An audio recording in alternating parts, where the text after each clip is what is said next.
Welcome back, folks, to the Membership Machine Show. This is episode 25. We've got a fantastic subject. We're comparing ConvertKit versus FluentCRM. It should be a fascinating discussion. I've got some key points, areas where we can make a judgment call which might be the best solution. I've got my great co-host with me. He's pumped up. He's made his tea. He seems reasonably relaxed. He's already called me old. Called me old, retarded. I'm wearing my Hawaiian tropical print shirt right out of San Diego. I mean, I'm ready.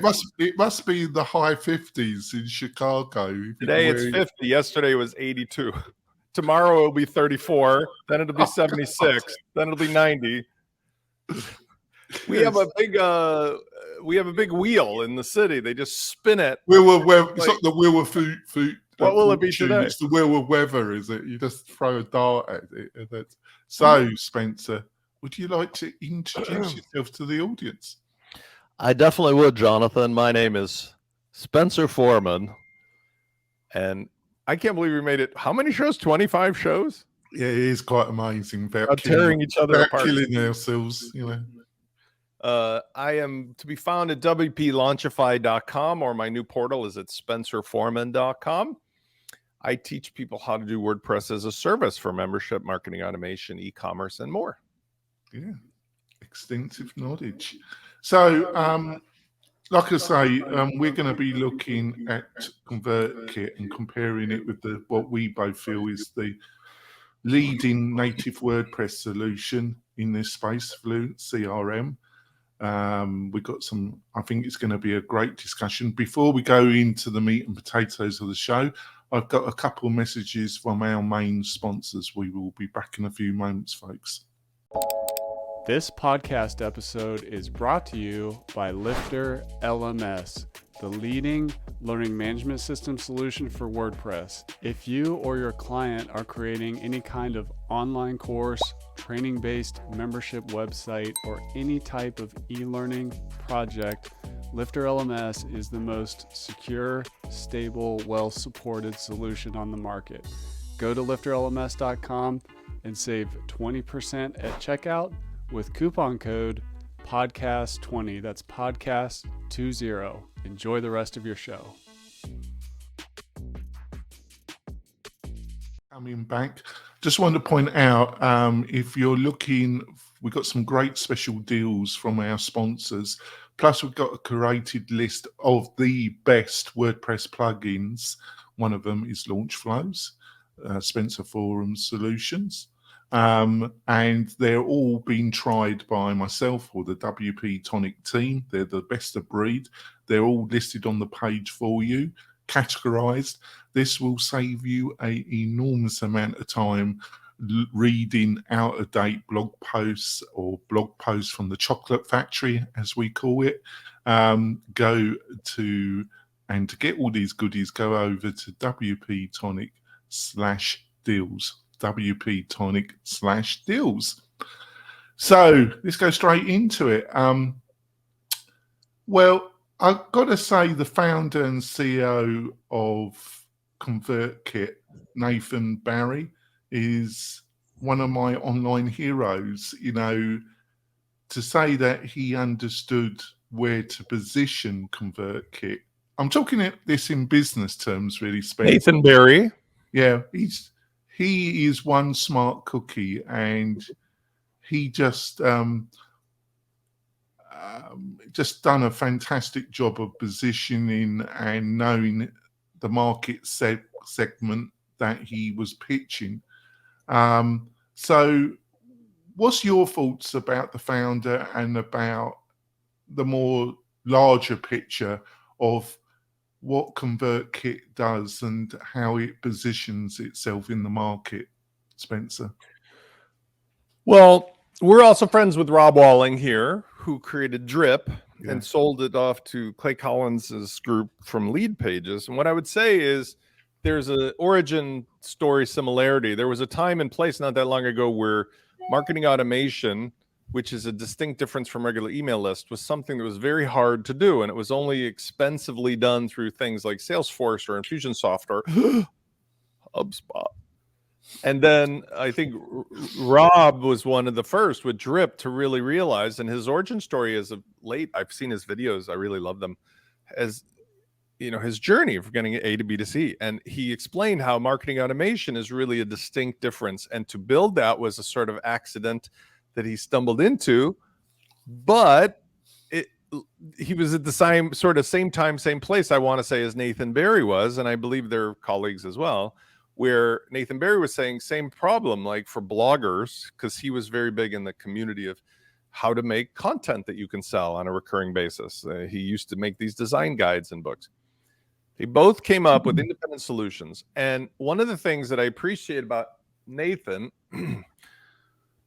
very inspirational to an old fogey like me, but he's young and he's a family guy, and he is just like, every time you turn around, he's digging in. But it looks to most people who've just met him or found him, oh, he's overnight success. Like, look, it's the company's doing millions of dollars of revenue. There was many times in that 10-year journey, I think it is, where he literally said, our recurring revenue is $2,000 a month. My overhead is like $30,000 a month. I'm having a nervous breakdown. My medical situation is like, it was horrible. I mean, and Rob explains the same to him. So what they've ended up doing about the product is now much more mature. It is not I like to think it's the parallel. It's the yin to the yang of WordPress. It is focused on people who have membership sites, things to sell. It's a reality check like WordPress can be for somebody who just wants to make a community and sell stuff to them. And it's very nicely, I will say, for a SaaS, giving you just the amount of stuff you need to simply do that and not trying to be something more. And so I actually love ConvertKit. So the way I'm in a position today is there's two distinguishing differences. If you want to own it, you want to control it, you want to have a box that's yours forever, you need to go the Fluent route.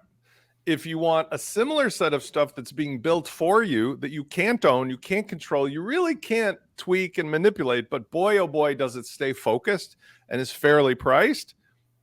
I love what ConvertKit is doing. So here's where the problem comes.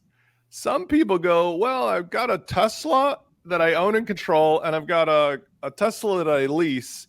Do I need to put the two Teslas together in some way? And this is where, unfortunately, most of my answers are going to be no, because there is nothing about these that are very different, except for you've got the same great feature set, one you own and control and one you're renting.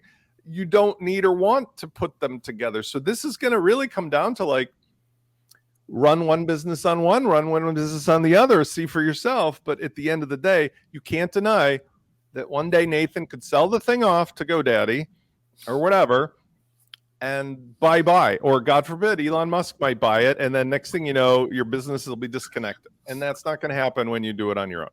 Yeah, I think there's two areas. I think one of the successes of ConvertKit, I think there's two real areas that really fascinate me before we go in comparing the two products in a lot more detail. But first of all, how, and Kajabi have done this as well, is that the ConvertKit team under his stewardship really focused at a particular audience and really got their product and persuaded influencers in that community, because he had built these relationships through his other business activities.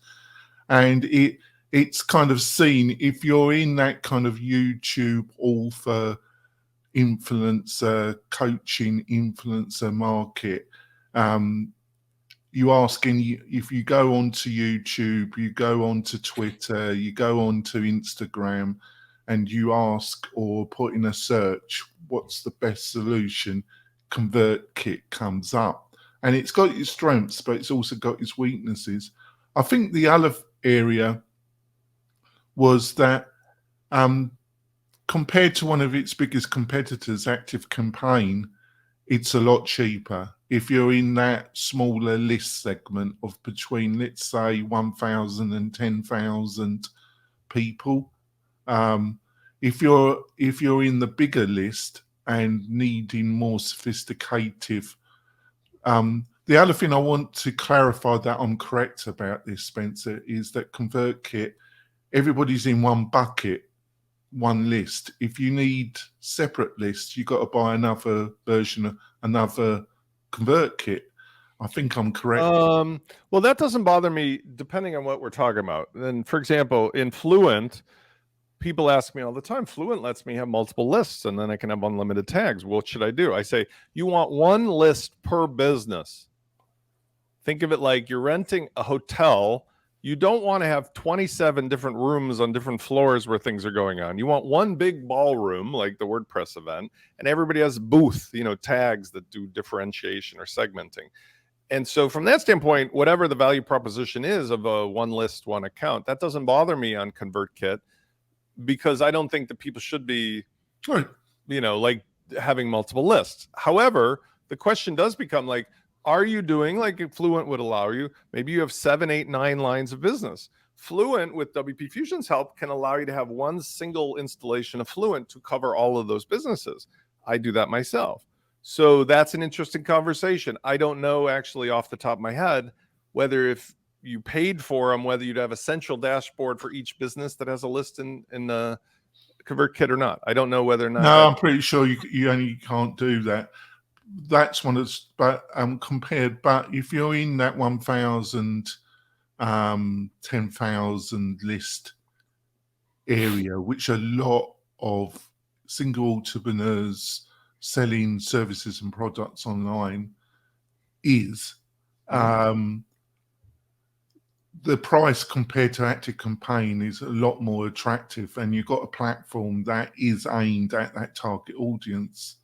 I think when it comes to the price, I think the problem for ConvertKit is FluentCRM, but in the SaaS space, I think one of its problems is MailLite, because I don't think MailerLite, it's a lot cheaper than ConvertKit. I don't think it's quite as polished in UX design, but it's a different product altogether. Oh, why do you say that? Why do you think that? So I have to be an expert to some degree of 57 different CRMs because of my affiliation working with WP Fusion and Jack and so forth. And I find that they have varying degrees of things built in this decade and past decades. MailerLite is on par with, I like to say, somebody who really wants to squeeze a nickel to get 6 pennies. And there are other CRMs that they could use that are very inexpensive for like a mass mailing list. But the devil is always in the details, because when it really comes down to Fluent CRM gives you a proposition, you pay 90, maybe retail $120 a year, and you could grow the list to an unlimited number. MailerLite is sort of along those same lines, where you're saving the money of a ConvertKit or an Active Campaign or any CRM that's SaaS, where they charge you per users a greater amount on your list. But MailerLite does not have the modern capabilities of Fluent CRM, and it certainly doesn't have the sensibilities of what ConvertKit has. So you are stepping like one step, maybe You're in them, yeah, backwards into another era of stuff that, is it worth it? Like, I mean, the cost of ownership of Fluent CRM is obscenely low. It's $120 a year. For ConvertKit, you could start it free, and $29 a month is like a reasonable amount per month to start. You're going to go up. You'll probably get up to like $150 a month. But that's another big difference. When we talked about a moment ago, like own it, control it, Fluent, SaaS, like ConvertKit. Okay. As your business succeeds, you're going to be paying more.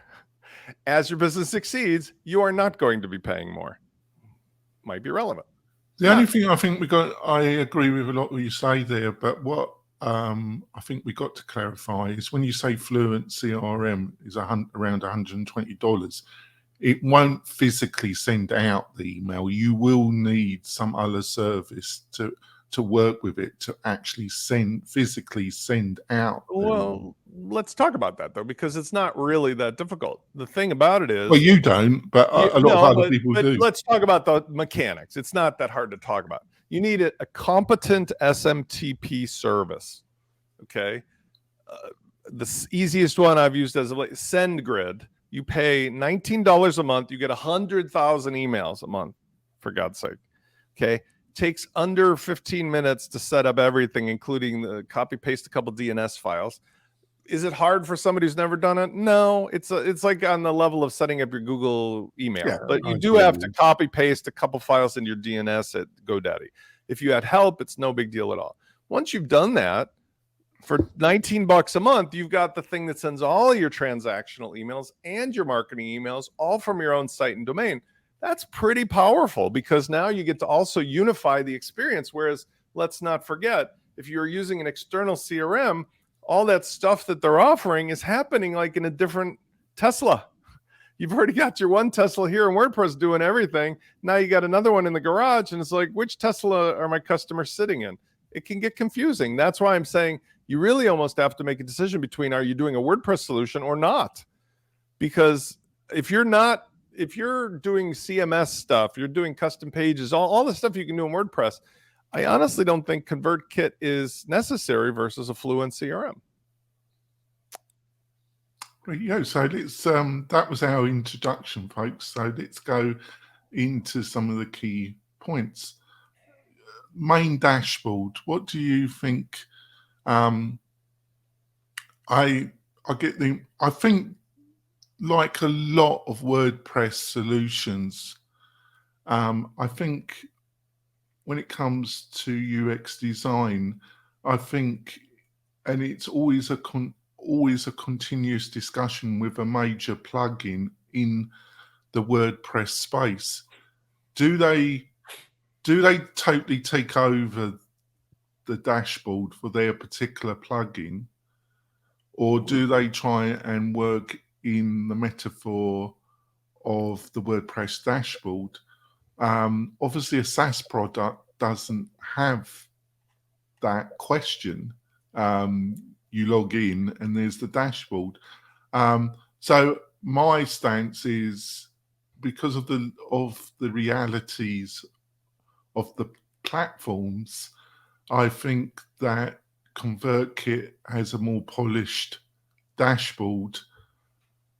But on the other hand, if you're totally new, where I would like to get some feedback from you, if you were totally new to it, I think you would have a learning curve with ConvertKit.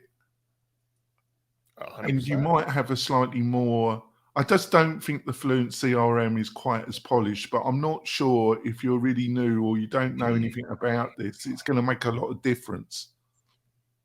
No, I don't think it's going to make a difference.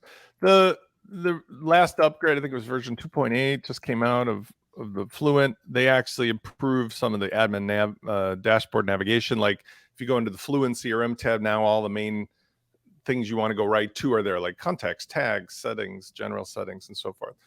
It's just like a remote control. I mean, as long as the basic buttons are there and not too much, it's just a matter of like muscle memory where to go. I mean, we've had this conversation about page builders, right? Like, yeah.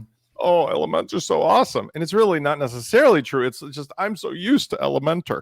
So if you are used to using one thing or another, it's going to feel a little different than if you came in from scratch.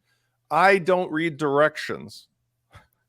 And I've gone to I'm so shocked, Spencer. I'm really, I'm totally I mean, it's shocked. it's my Curious George nature, right? But that's also a very decent way to validate this concept. Like, if you go in cold turkey on both of these, I don't find in my experience any less capability to figure out what's going on. If you understand the metaphors, right, to begin with, and that is to say, you have to understand the concepts of what they both do, because you won't know what tools you're looking for, right? Otherwise, that would be, does that make sense? Like, in other words, you legitimately have to figure out what is it that I'm trying to do in order to use the like menu that leads to the automations or the tags or whatever. If you don't understand the concepts, it'd be like flying an airplane and looking at a bunch of gauges. I mean, it doesn't matter what order they're in, then none of them make any sense to you.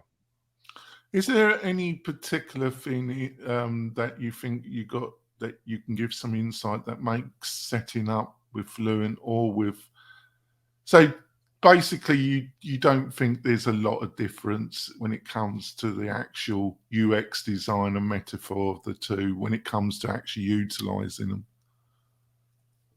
I don't think it's worth mentioning, but what I would mention, which I think is nice, is that both of them have the capacity in different ways to achieve what people need to do. So, for example, ConvertKit is first and foremost a CRM. It allows you to have a contact profile with tags and custom fields around which you have automations that can be triggered and then follow-up emails. Those capabilities are what it does first.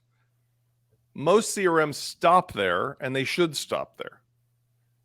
WordPress is obviously a million things otherwise, but its primary function is a CMS, but Fluent is adding to it inside the CRM capacity. So here's where it gets interesting. WordPress, big CMS, everything you need to do, plus solid CRM, peanut butter and chocolate. ConvertKit, it's CRM first, solid, and it's adding CMS functions. Not that dissimilar to what Salesforce has done or Infusionsoft and so forth, but the difference is the way they're adding it is thoughtfully designed to stay pretty easy, pretty light, pretty just get it done for a modern type of sales. Whereas the Salesforce and Infusionsoft and HubSpot and all of those, I mean, I can go down the list, Entreport, they were from a different era of like 747s where you got all the engine dials and gauges. And it's like, whoa, nobody. ConvertKit's more like, oh, it's focused, isn't it? It's would really you like to make a sales page? Yes. Yeah, it's really focused at its audience, isn't it? But that's what you're ending up with. Your ConvertKit you're renting, and it gives you some CMS to add to the CRM. WordPress you own and control, and you're adding a plugin to give you CRM, but you still own and control it. But you still end up with peanut butter and chocolate. Right? Yeah, CRM. in some ways, IMI, it's very similar in the WordPress space to the same way I admire Divi, its founder and its team, for all the things you can say about Divi, and sometimes I'm very cruel towards it.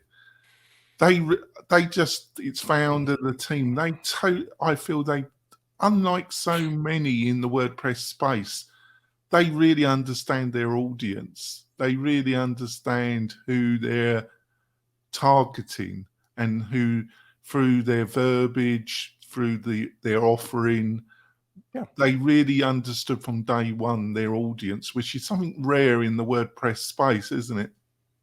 I think that Nick Roach and his team have figured out that they're primarily focused on a designer-first mindset. They come from a different place, a different era, and as a result, they understood their 800-something thousand users. They understood them. And so for that standpoint, they're not trying to pretend they're more or less. And they've had to overcome some recent problems, you know, like the Divi spits out short codes that are proprietary and stuff. So by staying in their lane in that way, they've kept that audience happy. And I think we've talked about in other shows, they've made a business decision that is very similar to Elementor, the bigger gorilla in the room. Elementor's left the building. Elementor cloud first, 15 million plus users. And by the way, it runs WordPress. Divi is taking more of we're still in the WordPress shell, but we're going to accommodate the fact that Gutenberg exists, and we're going to make it work for people without having to undo the metaphor that made you happy to get here.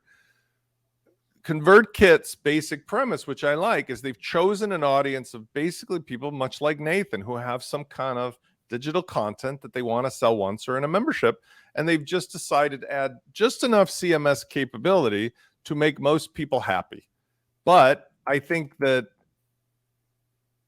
need to recognize that you're making a deal over which chocolate you're adding to your peanut butter, because instead of using WordPress first and always, you're now sort of saying, well, I'm going to use ConvertKit stuff. And for many people, that's like Gumroad, or that's like one of these other, like, I just want to sell it today, I don't care. But sometimes choosing that easy solution, like I'm just going to take ConvertKit and do a little more, you're paying the price down the road. I make the metaphor all the time of like a kid doesn't know how to ride a bike. You can buy them a tricycle today and they ride with no problem. But if they only keep that tricycle and they're in high school riding to pick up their boyfriend or girlfriend or something on their tricycle, they're going to look silly. Versus what if you got them a 10-speed bike today and put training wheels on it and got them going? Like WordPress is more complex, but you can expand it into anything forever. ConvertKit, you're going to be stuck in ConvertKit no matter what you do. So maybe the easy route isn't always the best route. Yeah, it's a kind of similar discussion if you were looking at learning management systems, i.e. you're looking at LearnDash or Lifter LMS compared to Kajabi.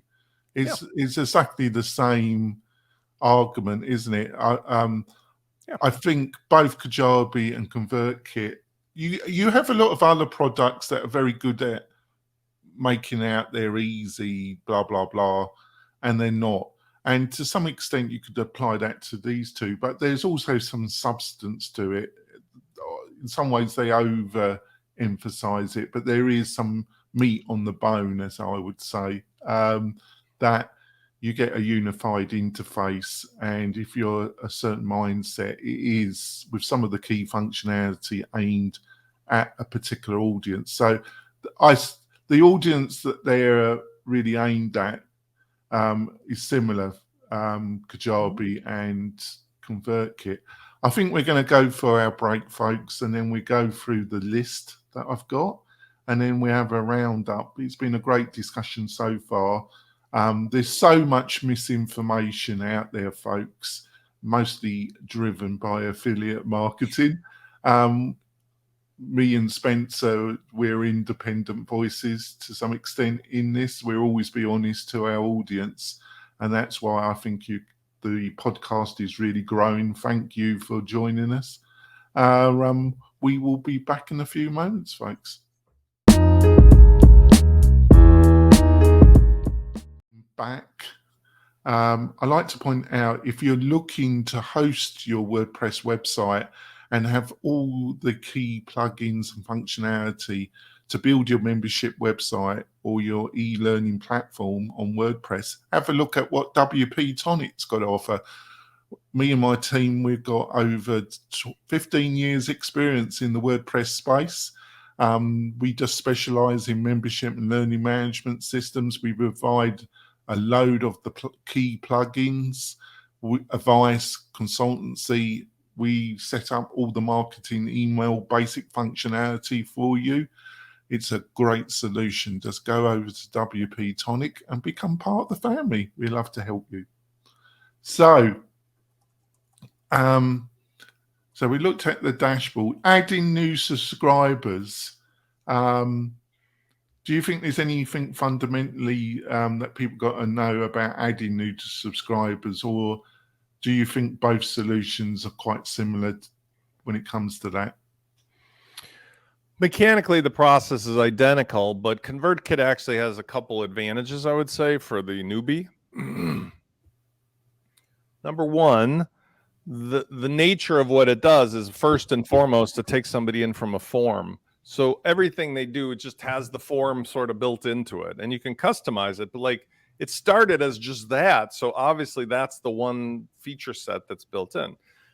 You can do just as easy with Fluent using any form plugin, Gravity Forms, Contact Form 7, but obviously Fluent Forms, their free form plugin, is also pretty good for that. There's an advantage, of course, with Fluent, even without using WP Fusion, that you can also put somebody in your CRM because they're using LearnDash or because they're using WooCommerce or whatever. That natively integrates without any extra work. But it's fair to say that you have to at least understand in the WordPress space, I need to have a form set up and put on a page somewhere. The other advantage, or at least interesting difference between ConvertKit, is ConvertKit has this new ConvertKit, I don't know if they call it advertisers network or something, but it's named, you've got to have a certain list size and have a certain volume of well, if you want to be receiving, but if you want to be getting or giving, let's say I like Ramit Sethi or something like that, or Pat Flynn, they're on this network because they have high traffic websites. It was a brilliant idea, in my opinion. He made it possible that they can open up their sites and their newsletters, their email lists, to having you advertise there. So you can pay money to get your product or service into their newsletter. that I think it's called ConvertKit Subscriber Network. That's a brilliant idea for WordPress, something that we've actually talked about on a private level for a long time. The difference is it's very easy to run that marketplace when you have top-down control. It's not so easy when you've got a world full of everybody's got a different recipe for the soup, right? So you could talk to like Leslie Sims, who's been on your show, who's doing, I think her product is about newsletters, and it's very difficult in the world of choices at the flea market to get that working out as easily. I mean, you could, but Nathan has a reputation. Nathan has the public presence to make it possible. And I've seen this quite often now. So that's interesting for somebody who is trying to buy their way into attention.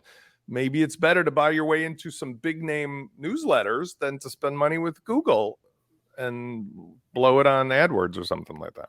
Yeah, but I apart from Gravity Forms, if you're which is a legacy, if you're doing something more complicated, even though Fluent Forms, but if you're going to use Fluent CRM, I don't think you should use Fluent Forms with it, shouldn't you? It's a no. I would say, yeah. I mean, I like Gravity Forms, isn't it? Yeah, I mean, I like Gravity Forms. There's still some things that Gravity Forms can do, but I would say most of the time just use Fluent Forms because you've got that native integration. Yeah. So you've got a few more loops, but the other thing, and I agree why you say it, but I just want you to try and explain what you still recommend if you're using Fluent CRM with Fluent Forms, that you still add WP Fusion. And can you explain why you recommend that? Because Fluent CRM has its own tagging, but I think, why do you then still recommend, if you're going fully native, you've gone native, as they would say in England, why do you still recommend WP Fusion as part of the mix? How about in Britain? Going native around here usually means you're not wearing any underwear. Which does happen too, but that's not the point of today's conversation. I would say WP Fusion has a very deep array of things that it allows you to connect together, protect, and track the user's journey with, whereas Fluent has a very specific limited subset. However, the good news is that it really makes no difference, because if you think about it, if your only purpose is to connect just WooCommerce or just LearnDash or something, you might get away with just using Fluent CRM. But if it's like most sites, I say the cost of having WP Fusion on board is well worth it, because it is a universal connector. And when I go that route, I also make it easier for people in those instances where there is an overlap of the capability of WP Fusion and Fluent. So for example, in a WooCommerce product, when you set up the product data tabs, I would like to give you a tag when you buy this product that's unique to this product. That lets me know you bought the product, and I can trigger an automation. WP Fusion, of course, gives you the tab that says which tag or tags are going to be given to you when you buy this. But Fluent does as well. So now the person asks me, Spence, which one should I use? Should I use both? I go, no. I say, put WP Fusion in, use that for anything that has to do with your actual connecting and content journey tracking and protection. Well, use the way I say it is just utilize WP Fusion for the tagging. Yeah, same way. I mean, but the idea is like, here's another way to say it. Imagine that Fluent CRM was a SaaS CRM. Then it wouldn't exist as an option to put a tag in on a product. It would be something that WP Fusion has to do the tagging and send the tag to Fluent. And if you keep it in that way, then Fluent is left to its best purposes, which is it manages the contacts with their tags, their custom fields, the automations, but it's not responsible for collecting or protecting data along the way. Instead, we use WP Fusion for that. Rightio. Right. On to the next one, the email editor. They're both focused to some extent. Obviously, that there's been a big improvement, in Fluent CRM, because it can actually now produce kind of more what I call visual newsletters.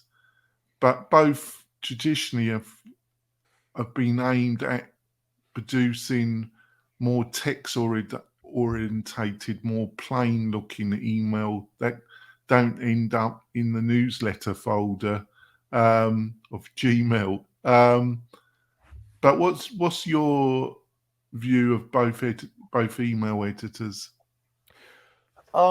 I really enjoyed how simple out of the box ConvertKit is to use compared to most. So that's like I was mentioning before, like MailerLite, not a fun experience. Send in Blue, which is at the same level of like send a trillion emails to strangers inexpensively, has an improved email editor, but it's still not quite up the same.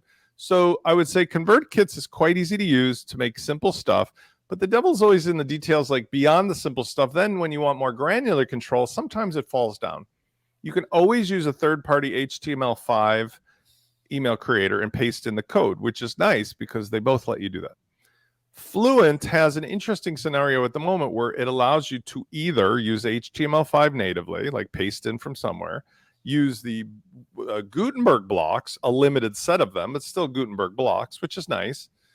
And then they've got their, I can't figure this out, but I've been using it, but they got their own proprietary WYSIWYG editor, which is actually very similar to ConvertKit, very easy to use. Yeah. But I just can't figure out why they're doing that versus the Gutenberg blocks, because the Gutenberg blocks actually is pretty good. Either way, though, it's not hard to get the results you want. And again, one of the things you get, here's another advantage. Advantage Fluent. Fluent has mail merge tags that connect natively into your WordPress ecosystem. Sorry, don't have that. Like if you want to know something about the WooCommerce product or the order or something that you just bought, like, sorry, can't get that detail over there in ConvertKit. ConvertKit might have the ability, I've never tested it, to know what you bought from them, but that's the same conversation of like, if you have a WordPress site, imagine it being like a physical store or a beautiful new gym. You get all the facilities in WordPress and you have the capacity having a cash register to take credit cards at the desk.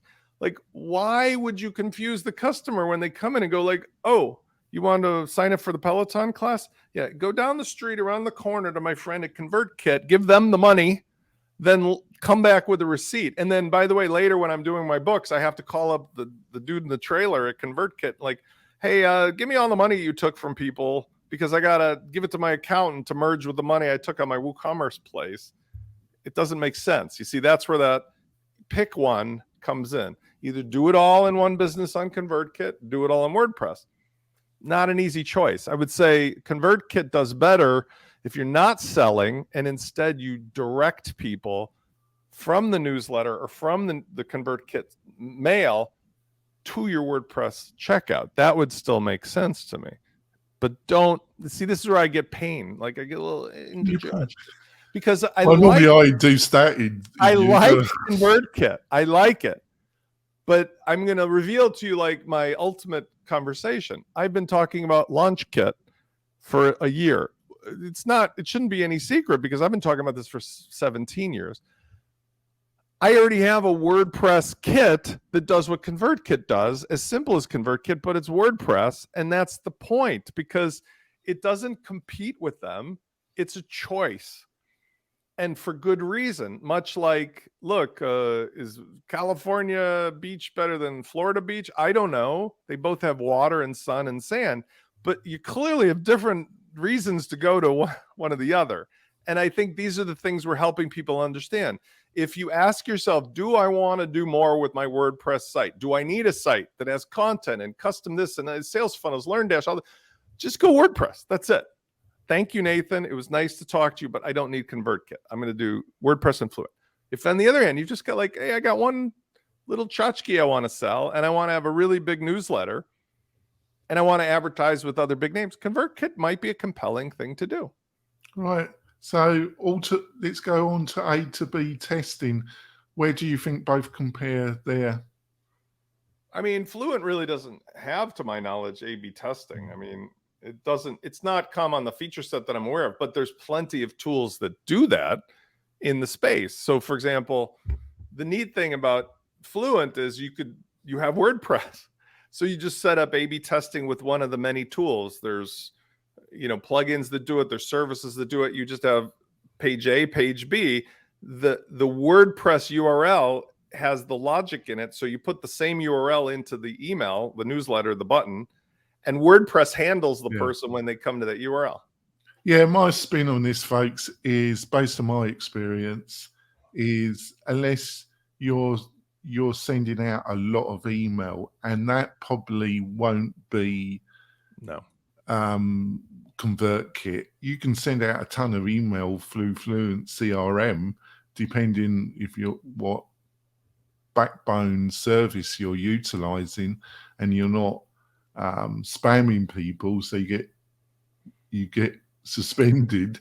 But this, and Fluent really doesn't have much A/B testing functionality. My experience of the type of people that utilize ConvertKit, you're not going to be doing a lot of this anyway. Well, keep in mind, statistically, you've hit the nail on the head. People overestimate how much data you get from a small set of visitors. You don't. Like, you cannot come up with a statistically valid outcome on less than hundreds of thousands of people. You just can't. No. I mean, 5,000 people, 10,000, it could still be very random. Who cares? You're just guessing in the wind, basically. You need hundreds of thousands and a consistent. You need consistent control of variables, and it's a good It's a good thing to add to the feature set, but it doesn't really move. Not in my opinion. Other people would disagree, but that's there. No, I think that's factually true. I mean, and that's the point, isn't it? Like, people get worried about the wrong things up front.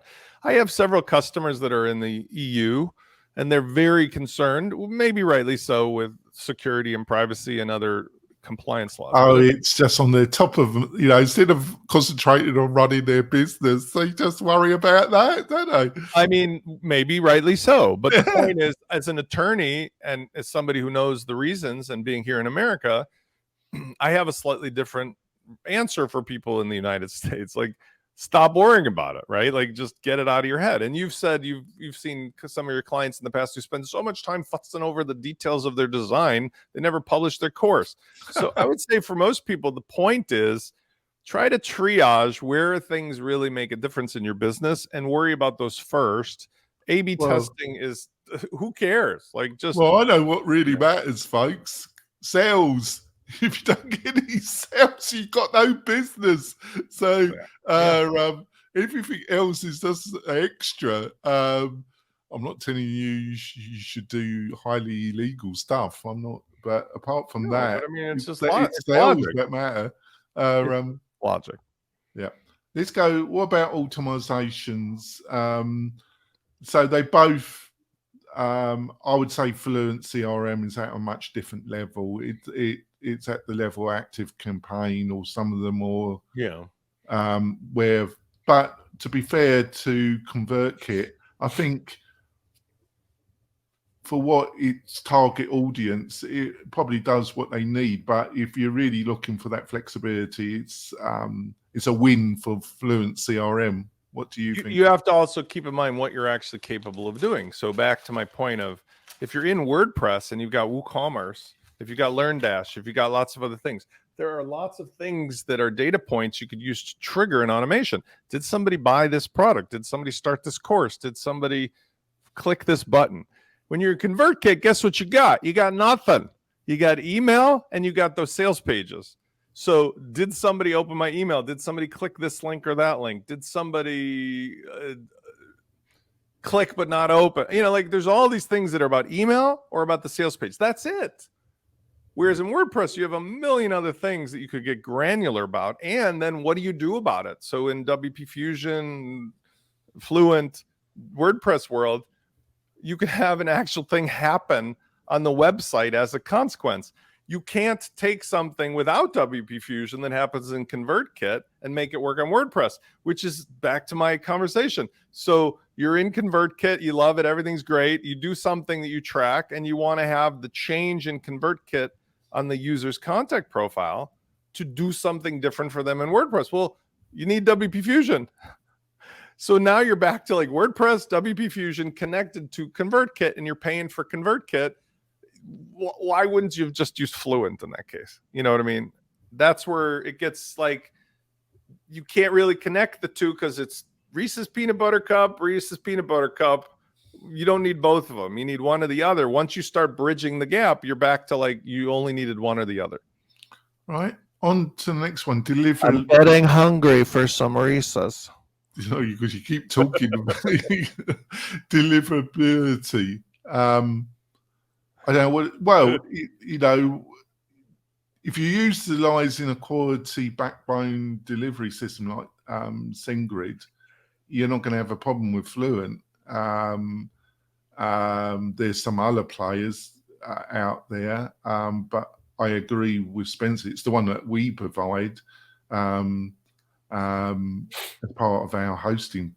So I totally agree with Spencer. So, but I don't think ConvertKit. Have you heard any of deliverability problems with ConvertKit? I'd be surprised. I haven't.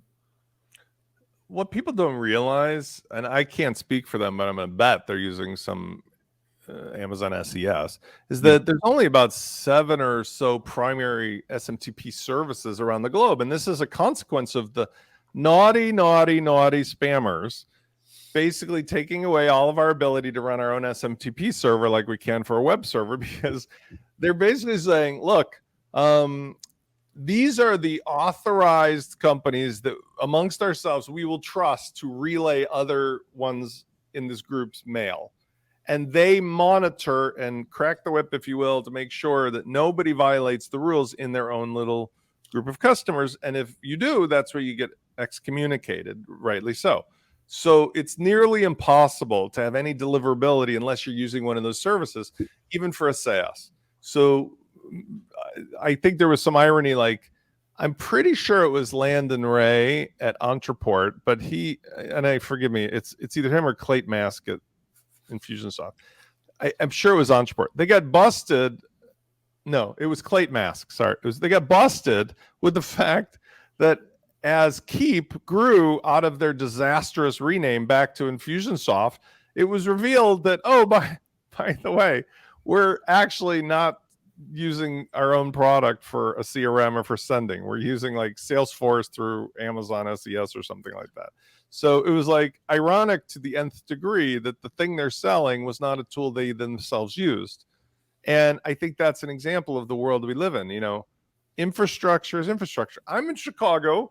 You would think I could get fiber optic dropping a hat. I cannot. I'm still on a cable that Alexander Graham Bell himself laid down in 1879. And that's all they'll give me. Infrastructure monopoly.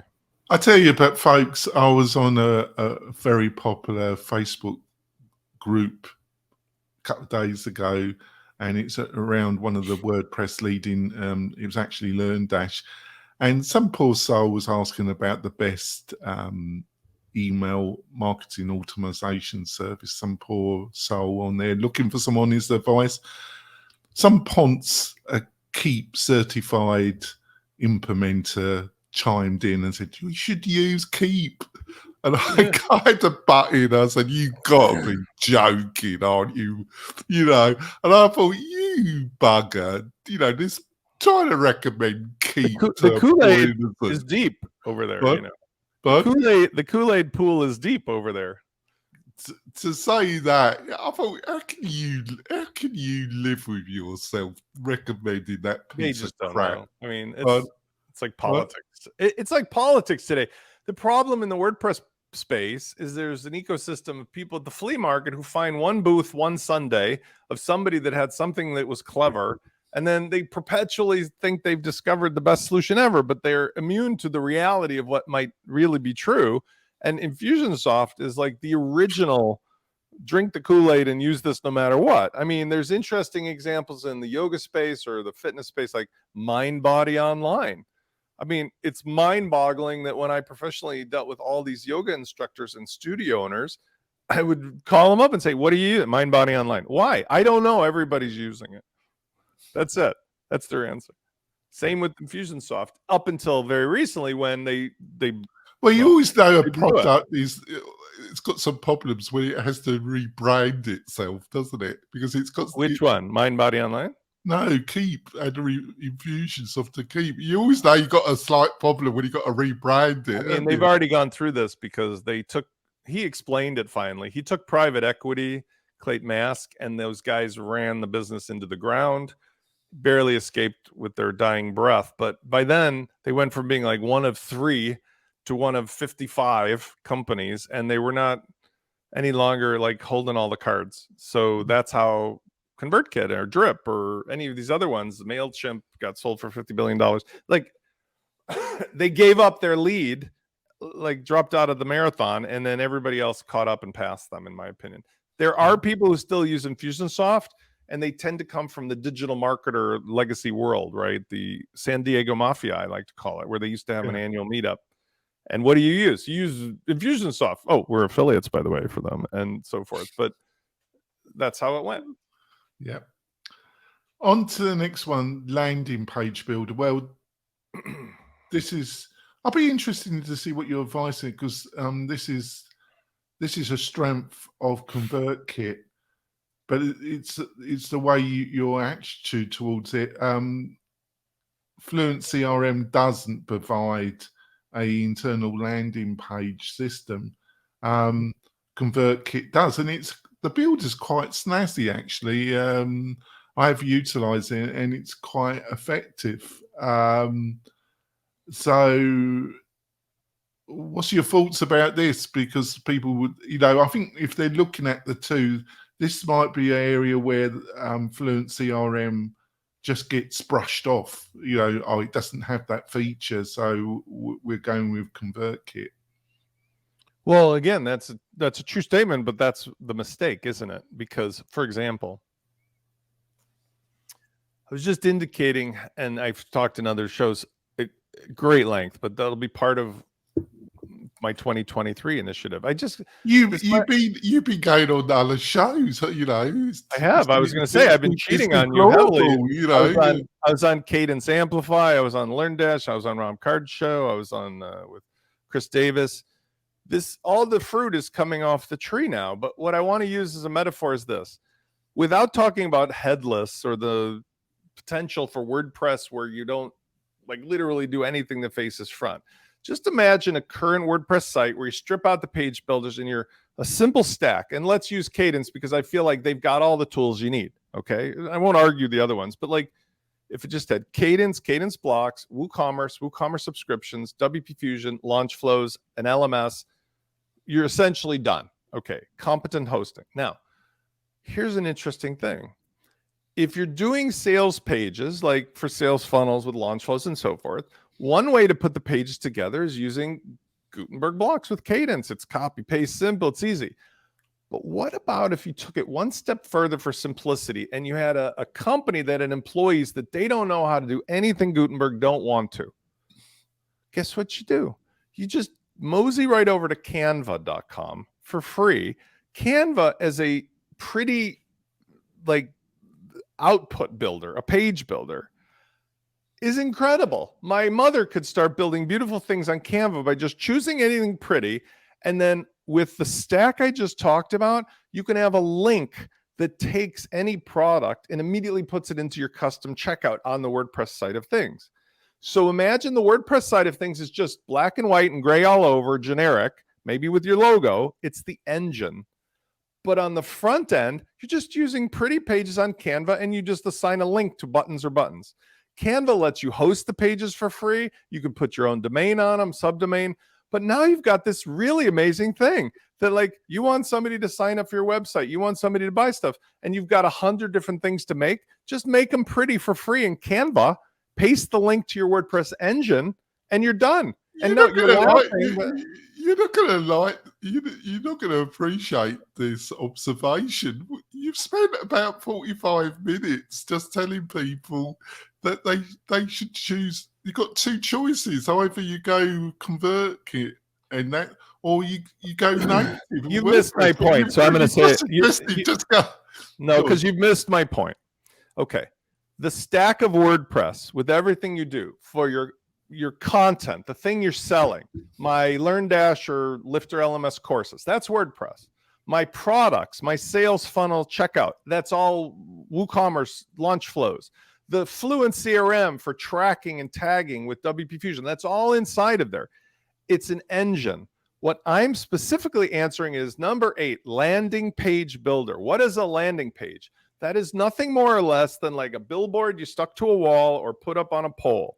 And I'm saying that if you build for your client an engine that has everything that when somebody arrives, delivers the product, delivers the course, does the membership, tracks the thing, keeps all that hard stuff, does not have to look different for you than it does for anyone else, right? Like I buy a white iPhone and nobody cares there's a trillion white iPhones. All that matters is like, what does my particular screen have on it?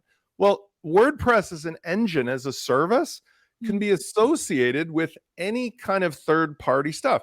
Facebook, Twitter, Instagram, TikTok, or Canva lets you make a pretty picture, anybody with zero experience, and just take the link for your product that you as the web person can give to them and paste it into the button. That's my point. My point is ConvertKit is trying to be like Gutenberg. Okay, fine. But I'm saying there's a trick up my sleeve that nobody's doing yet. WordPress is an agnostic to design engine that you just take the links and give to your clients and let them put them on any buttons or anything they want on a Canva page, which can be hosted for free and is optimized. And that's a fascinating thing for a business because now it's like you've liberated them. Do you understand the difference?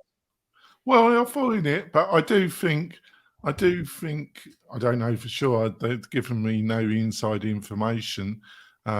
But I would imagine that, but it is a little bit tricky, but I would imagine FluentCRM are looking, that's one area where they're probably going to add functionality where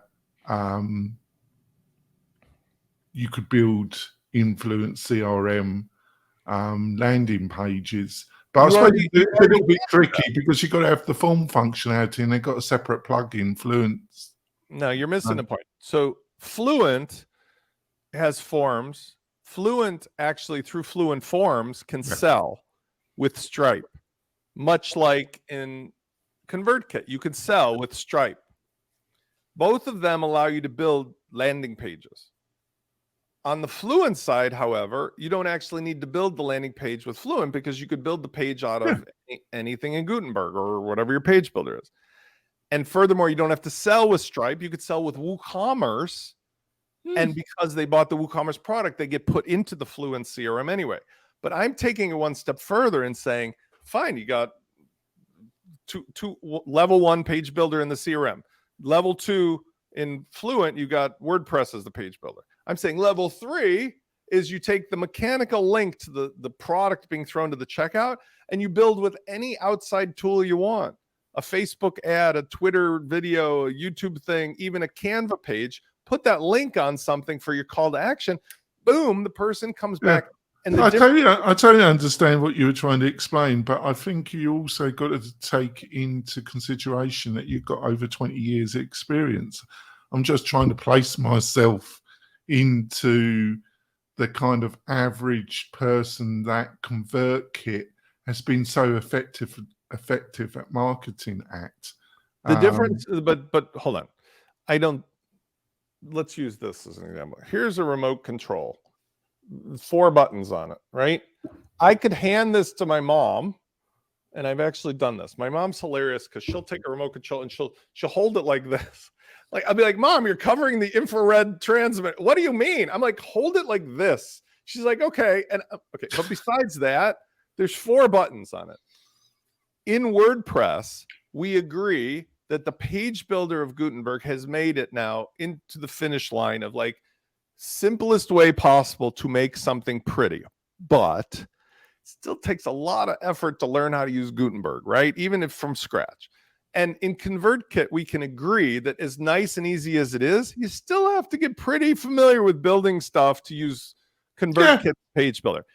I'm saying there's a choice on the WordPress side that instead of building any sales pages ever in the WordPress space, you could just take the link from a product, which takes no effort at all. Make a product in WordPress with WooCommerce, put a price on it.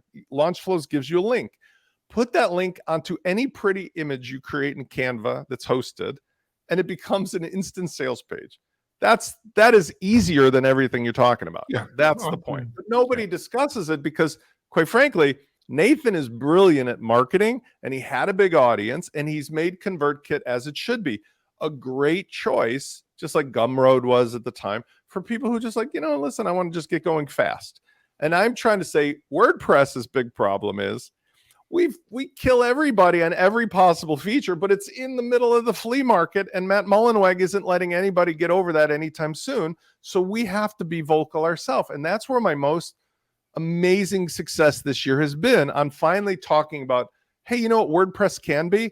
Nothing about all the parts. It's just, here it is, delivered, ready to go. And this is one of the features, because that's all that these SaaSes have been doing the whole time.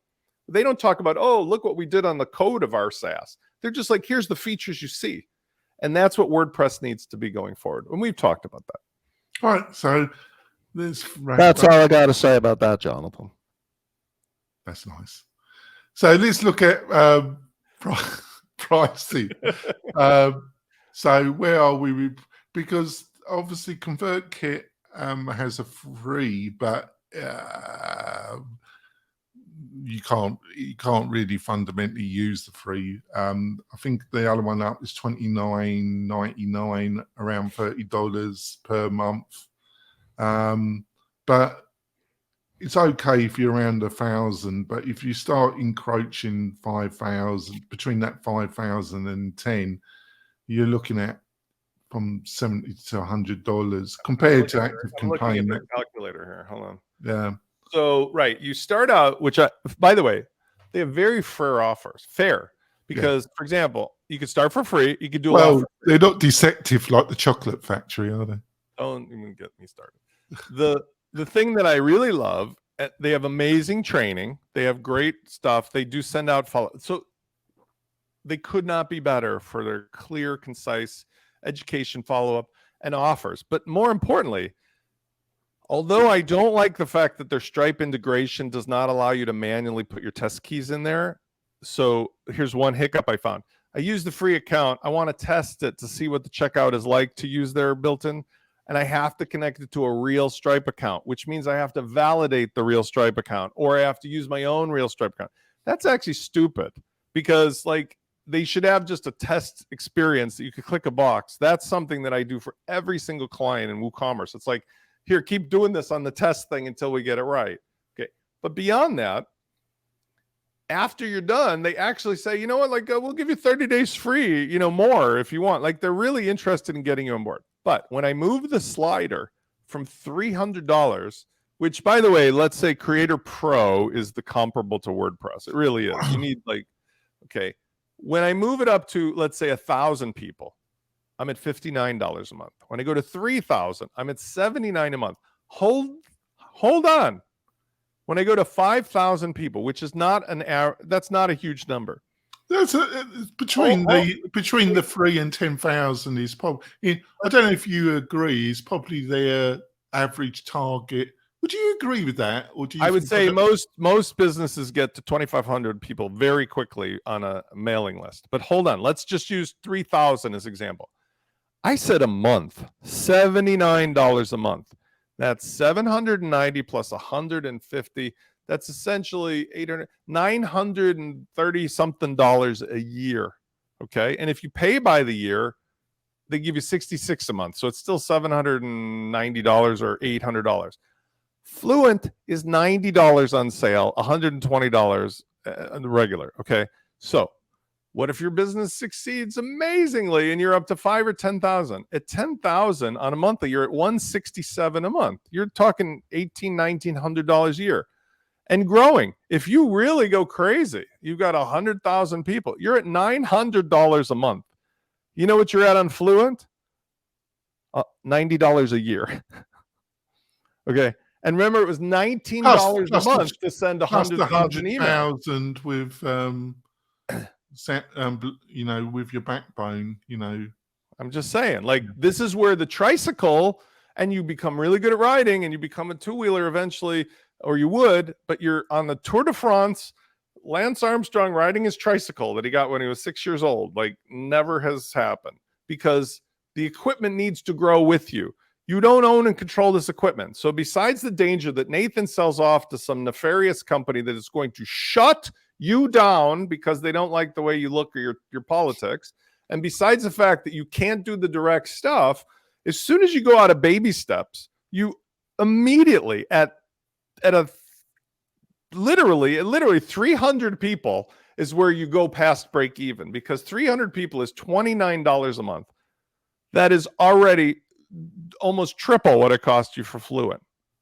So like, there's your false economy right off the bat. Like, SMTP will cost you $19 a month. Maybe that leaves $9 left over, and you multiply that times 12, you're $108. So maybe at 500 people is where your break even point is. That's it. Decide up front, because it's not easy to undo it once you've moved over and go back. No, that's true words there. You Round up. effed around, you found out. Round up. It's interesting where email marketing automation, the big gorilla was MailChimp. Great founders built up a great business. But as soon as they sold to, how do you pronounce it? Intuitive. Intuit. As soon as I heard that, I Intuit. thought Intuit. Thank you. Well, their underlying equity fund, I think it was, but you get Yeah. When I heard they were selling to them, I thought that's the end of it. In 4 years' time, it's just going to be another constant contact. Who utilizes? This is what I want to know. An old story. I mean, it's an old story, isn't it? Right. But that's the reality, isn't it? Would you agree that any form? I mean, MailChimp is not on the radar of things I would recommend anybody use. No, of course not. It's slowly becoming. It was the darling, because it had that 2,000, which I think they've reduced to 500, haven't they, recently on their free? They didn't build some. I mean, there's a similar story to what Clay Mask has, except Ben Chestnut and his team. Well, Ben Chestnut and a couple people, his partner, got $5 billion or $50 billion. I can't remember the number. It was such a huge amount of money. It's almost like those. It's almost like that phone company that in Barcelona. They got the 150 million investment. $12 billion. $12 billion. But the point is, his team didn't get it necessarily, which was we discussed that 2 years ago or whatever it was. It was in September of 2021. But that's the lesson for the wise. Like, Nathan, he's a great guy. Why would Nathan stick around if they throw 12 billion at his feet, right?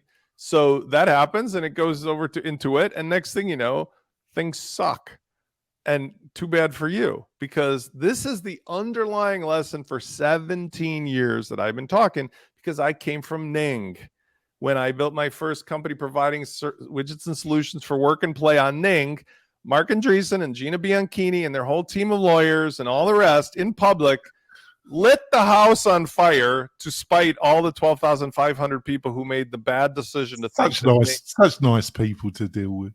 I mean, Andreessen is not worrying about anybody anymore because he owns a quarter of the world as an investor. Gina Bianchini is off doing Mighty Networks, which is Mighty Bell or whatever, same thing. But this is the lesson. It's not, don't blame the people. They had $100 million of investor money. Of course they had to do what the investors wanted. Throw everybody out the door. When you own and control your own box, it doesn't happen. So there you go. Well, I think it's been a great discussion. So, Spencer, how can people find out more about you, and what other podcasts that you're appearing on? How do people find out more? People need to know, Jonathan, that we have a very open relationship. I just want to let people know. I'm cool about it. Let others observe your madness. That's what I'm going to say. You can hear more about the details of this. SpencerForman.com, FORMAN.com is my hub that has all the content, including the recent Cadence Amplify and the LearnDash event, Rob Carnes show. Again, Chris Davis did it. A couple of things are coming out. They're all consistently around the same things we talk about on this show in great detail. And again, I don't know if we needed to send each other like a high five, but like 25 plus shows, that went fast. The idea is that we're all just like a blur, really, isn't it? I remember Really? seeing you in San Diego like 5 minutes ago, and that was Yeah. last September. It's just ridiculous. So we are in a world where WordPress as a service is a thing. And I have made it my goal to teach people through this show and otherwise that there is a way. Call me for free over at WP-Launchify.com or go to one of the free resources or other things. And I just lay out in public. I don't keep any secrets. What we're in is a relationship world. So whether you're selling for your own products and services or you're doing it for your client, the automation and the tools have made it easy for people to have unlimited choices. It's about how you present it and to whom that keeps the human aspect going. And I think for many people, I think my customer base, there's a few younger folks in the 20s and 30s, but most of them are Gen Xers like myself and up who recognize the value in a world of ultimate choices, what it was like in the world when there was very few choices, that people care what other people can do to help them. And so I think if you know the stack of stuff to use for yourself or your customers, you're going to be better able to just help people because they're lazy. Everyone wants to be spoon-fed and ask their friends what to do and how to do it. And that's where you can win in a world where there's infinite choices. So get that from me here or at spencerforman.com, WPLaunchify.com, and a free call. This week, I was very pleased. I will say from a marketing standpoint, I often get people from the show who call me. I had 5 people call me from one of those or 2 of those events. All of them converted because the thing that they found was, you're the first person that just told me the truth about what to use. And I find that ironic, but it's not that dissimilar from what we say every week. There's a flea market going on. And if you pull the people out of the flea market and just go, here, do this, they're very glad to take, your factual advice. Yeah, there we go. And please join us every Friday at 8:30 Pacific Standard Time. You've got any questions, we will answer them during the show. So it's useful to join us live.